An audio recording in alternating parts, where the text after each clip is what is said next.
India में कुछ bikes ऐसी होती हैं जो ब्लॉकबस्टर तो नहीं बनती, लेकिन जो लोग उनको चलाते हैं उनके दिल में परमानेंट जगह बना लेती हैं। और FZ25 एग्जैक्टली ऐसी ही बाइक थी। ना ये सबसे पावरफुल थी, ना सबसे फीचर लोडेड और ना ही सबसे अग्रेसिव लुकिंग। फिर भी जिसने चलाई उसने एक बात जरूर बोली, मजा आया। लेकिन फिर सवाल आता है, अगर ये बाइक इतनी अच्छी थी तो ये मार्केट में चल क्यों नहीं पाई और यामाहा ने इसे डिसकंटिन्यू क्यों कर दिया। So without any delay let's get started.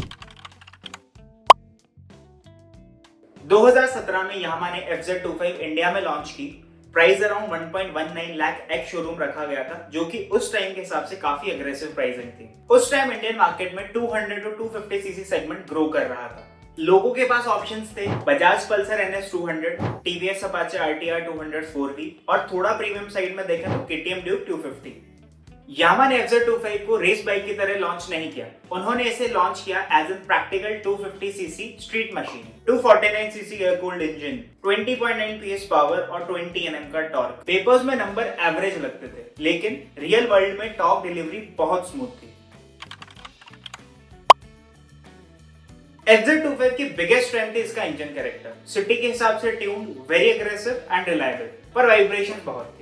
Low and top delivery इतनी स्मूथ थी कि बार बार गियर शिफ्ट करने की जरूरत ही नहीं पड़ती थी। हाईवे पे भी 90-100 क्रूजिंग कंफर्टेबली कर लेती थी और सबसे इंपॉर्टेंट इंजन हीट बहुत ही कंट्रोल थी compare to competitors. Seat comfort अच्छा था, हैंडल बार अपराइट था, लॉन्ग राइड्स में फटीग कम होता था, माइलेज भी 35 टू 40 तक आ जाता था डिपेंडिंग ऑन राइडिंग स्टाइल। मतलब प्रैक्टिकल बायर्स के लिए बहुत ही सेंसिबल पैकेज था। अब असली स्टोरी यहां से चालू होती है। FZ25 अच्छी बाइक थी, लेकिन मार्केट परसेप्शन उसके अगेंस्ट चला गया due to some problems. Problem 1, power numbers excitement create नहीं कर पाए। उस time buyers spec sheet compare कर रहे थे। NS 200 ज्यादा स्पोर्टी लगती थी, KTM ज्यादा पावरफुल थी। लेटर इन 2019 सुजुकी जिक्सर 250 है जो ज्यादा प्रीमियम फील देने लगी। प्रॉब्लम 2, फीचर्स कम थे। इनिशियली इन 2017 ABS नहीं था, 2018 में अपडेट हुआ। 6th गियर नहीं था, लिक्विड कूलिंग नहीं थी, TFT या एडवांस डिस्प्ले नहीं था। यामाहा ने सिंप्लिसिटी दी, मार्केट फीचर्स मांग रहा था। प्रॉब्लम 3, मार्केटिंग वीक थी। यामाहा ने R15 और MT15 को अग्रेसिवली पुश किया, लेकिन FZ25 को उतनी विजिबिलिटी नहीं मिली।